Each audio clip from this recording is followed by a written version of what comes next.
तो देखिए डील हो चुकी है अमेरिका और ईरान के बीच में, लेकिन डील हुई क्या है इसको लेकर सस्पेंस बरकरार है। लेकिन अब सऊदी मीडिया ने समझौते के बारे में एक्सक्लूसिव जानकारी दी है अपनी रिपोर्ट में। नमस्कार, मैं हूं नीलू। तो बात आज इसी डील की होगी। देखिए जो अमेरिका और ईरान के बीच शांति समझौता था, शुक्रवार को जिनेवा में इस पर हस्ताक्षर होगा और हर कोई ये जानना चाहता है कि इस डील में क्या क्या शामिल है। लेकिन अभी तक इसका ड्राफ्ट जो है वो सार्वजनिक नहीं हो पाया है और इस बीच सऊदी मीडिया ने समझौते के बारे में एक्सक्लूसिव जानकारी दी है। सऊदी मीडिया आउटलेट अल अरबिया ने दावा किया है कि उसे अमेरिका और ईरान के बीच हुए समझौते की कॉपी मिली है और इस दस्तावेज में युद्ध खत्म करने के लिए एक व्यापक रूपरेखा तैयार की गई है। और देखिए, जैसा मैं कह रही थी कि ईरान को एज है, जीता कौन हारा कौन, लेकिन आखिर अल्टीमेटली ईरान की ही जीत हुई है। और इस रूपरेखा जो 14 बिंदु पर बातचीत हुई है, सहमति बनी है, उसमें साफ तौर से यह दिखाई देगा। पहली बात, जो पहला बिंदु अल अरबिया ने रखा है, अल अरबिया का दावा है कि इस ड्राफ्ट में लेबनान समेत सभी मोर्चों पर लड़ाई को तुरंत और हमेशा के लिए खत्म करने की बात कही गई है। साथ ही इसमें प्रतिबंधों में ढील, अमेरिकी सेना की वापसी और परमाणु प्रतिबद्धता से जुड़े कदम भी शामिल होंगे। यानी 2 कदम आप चलिए, 1 कदम हम चलेंगे, इस तरह की बात अब अल अरबिया ने अपनी रिपोर्ट में कहा है। यानी कि लेबनान के बॉर्डर पर जिस तरह से इजराइल या नेतन्याहू अड़े हुए हैं, अब उनकी बात को कैसे डील करेगा अमेरिका और कैसे संभालेगा नेतन्याहू को, ये तो अमेरिका के ऊपर है। क्योंकि जो 14 बिंदु पर बातचीत हुई है, सहमति हुई है, उसमें लेबनान में युद्ध करना और तमाम मोर्चों पर एक साथ लड़ाई खत्म करना शामिल बताया गया है। साथ ही इसमें प्रतिबंधों में ढील, यानी कि जिस तरह के प्रतिबंध ईरान पर पिछले काफी समय से लगे हुए थे, उस पर भी ढील की बात हुई है। तो इस तरह से ये पहला पॉइंट हो गया। अगर अल अरबिया की बात की जाए तो उन्होंने बताया कि समझौते के तहत अमेरिका ईरान पर नौसैनिक नाकेबंदी तत्काल हटा लेगा। और आज सुबह ऐसी ही तस्वीर सामने आई है जब बेखौफ होकर कुछ जहाज यहां से निकल गए हैं तेल और गैस को लेकर। कल भी हमने देखा था एक जहाज गया था जिस पर डोनाल्ड ट्रंप ने एक्स पर सोशल ट्रूथ पर लिखा था कि देखिए अब पुराने समय और पुराना दिन लौट आया है, जहाज यहां से निकल रहे हैं। और आज सुबह भी कुछ ऐसा ही देखने को मिला जहां पर बिना रोक टोक, बिना खौफ के यहां पर जो जहाज थे वो निकलते दिखाई दिए हैं। और इसलिए कहा यह जा रहा है कि देखिए, नाकेबंदी बहुत जल्द अमेरिका हटा लेगा और ईरानी समुद्री रास्ते में हस्तक्षेप खत्म कर देगा। इसमें यह भी कहा गया है कि अंतिम समझौते पर हस्ताक्षर होने के 1 महीने के भीतर भीतर अमेरिकी सेनाएं इस इलाके से हट जाएंगे। चूंकि देखिए 60 दिन का बातचीत का पूरा टाइम रखा गया है, हर एक मुद्दे पर बातचीत होगी, विस्तार से बातचीत होगी, पॉइंट दर पॉइंट बातचीत होगी, लेकिन 1 महीने के भीतर भीतर अमेरिका को नाकेबंदी यहां से हटानी पड़ेगी। अब अगर तीसरे बिंदु की बात की जाए तो ईरान और अमेरिका एक दूसरे की संप्रभुता और क्षेत्रीय अखंडता का सम्मान करेंगे और एक दूसरे के आंतरिक मामलों में दखल बिल्कुल नहीं देंगे। इसका मतलब यह हुआ कि ईरान अगर कह रहा है कि हम एक संप्रभु देश हैं, हमारे मामले में अमेरिका दखल ना दे। पीछे हमने देखा था किस तरह से सड़कों पर जो विद्रोही थे वो ईरान की सड़कों पर उतरे। ईरान की सरकार ने कहा कि ये हमारा आंतरिक मामला है, हम इसको देख लेंगे, हम इसको खत्म करेंगे, हम बातचीत अपने लोगों से करेंगे, आप कौन होते हैं दखल देने वाले। क्योंकि डोनाल्ड ट्रंप ने कहा था कि आप लड़ते रहिए, हम आ रहे हैं।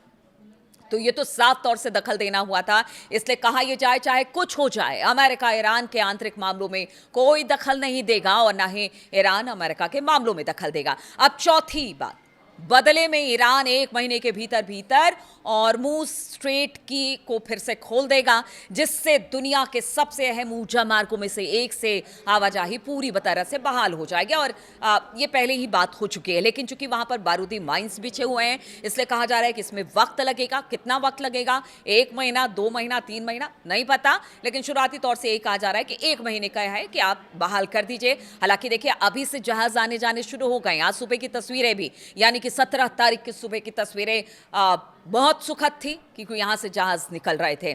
और इसलिए कहा यह जा रहा है कि एक जो अभी सेफ कॉरिडोर दिया था ईरान ने, उसी के जरिए अभी आगे बढ़े हैं, लेकिन पूरी तरह से हॉर्मुज़ स्ट्रेट खुलने में थोड़ा टाइम लगेगा।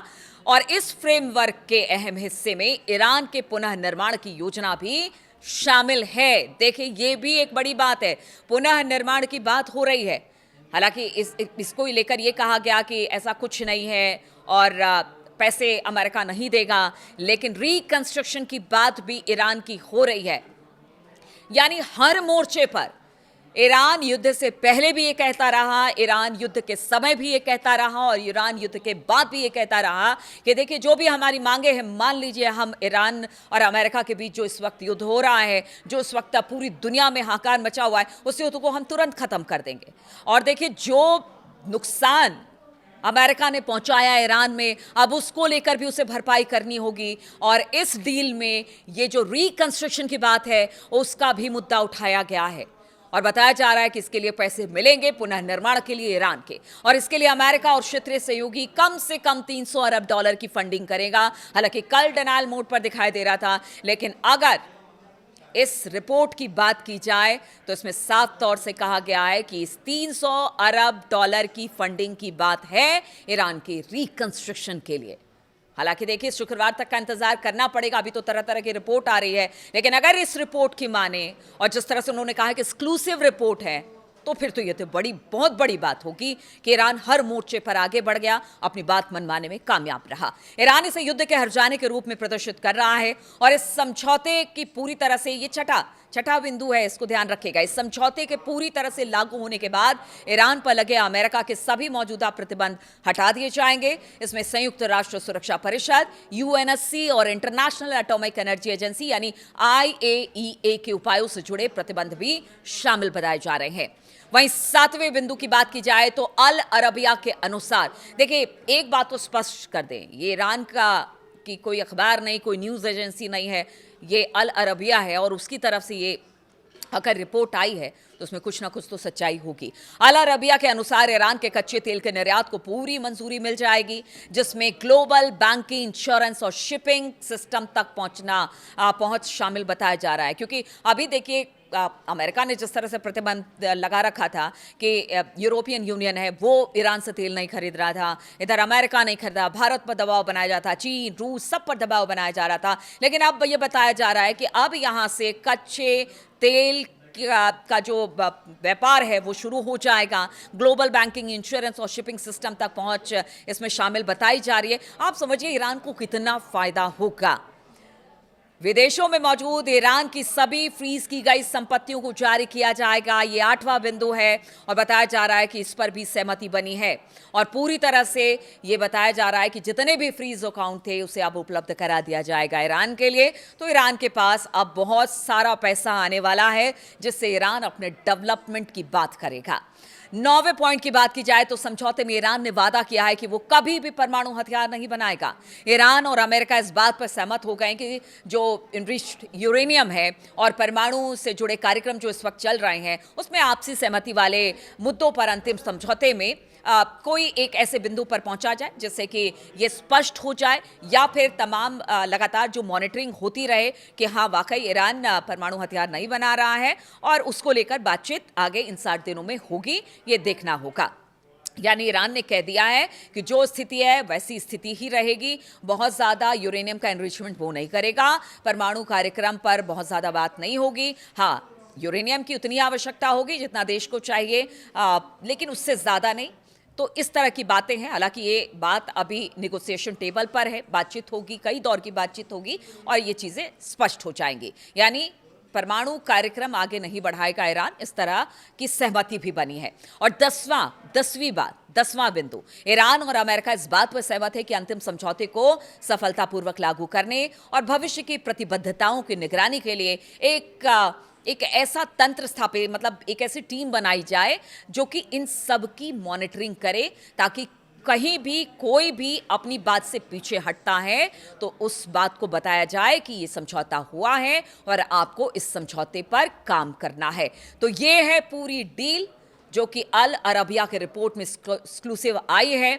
अब इस डील में अगर आप ज़्यादातर बिंदुओं को देखें 7 से 8 पॉइंट में, तो ईरान को एज मिल रहा है, ईरान जीत रहा है। अब तो ईरान को लग रहा है कि अच्छा किया अमेरिका ने हम पर हमला कर दिया, कम से कम उनकी जो इतने दिनों की बातचीत थी, जो हो नहीं पा रही थी, अब वो डील के जरिए खत्म होगी। यानी ईरान एक बार फिर से अपने आप को स्टैब्लिश करेगा। जो सैंक्शन पीछे लगाए गए थे उससे ईरान की इकोनॉमी पर अच्छा खासा असर पड़ा था, लेकिन अगर ये डील हो जाती है, अगर सही तरीके से ये डील आगे बढ़ती है, तो फिर ईरान के पास पैसा ही पैसा होगा और ईरान एक बार फिर से अपनी इकोनॉमी को बूस्ट कर पाएगा और पूरी दुनिया में जिस तरह से कच्चे तेल का व्यापार है वो कर पाएगा।